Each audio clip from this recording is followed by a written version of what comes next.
శంషాబాద్ సమీపంలో నిషేధిత ఇంజెక్షన్లను స్వాధీనం చేసుకొని ఇద్దరు అదుపులోకి తీసుకున్న శంషాబాద్ జోన్ ఓటీ పోలీసులు.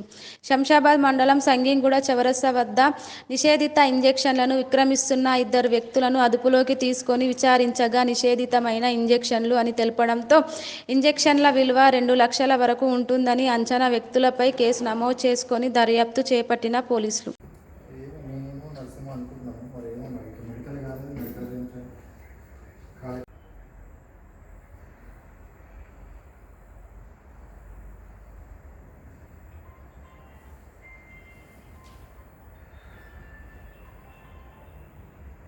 అమ్మా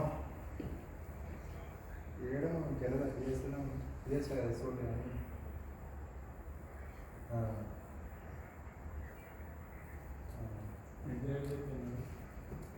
మేము నరసింహ అనుకుంటున్నాము మరి ఏమో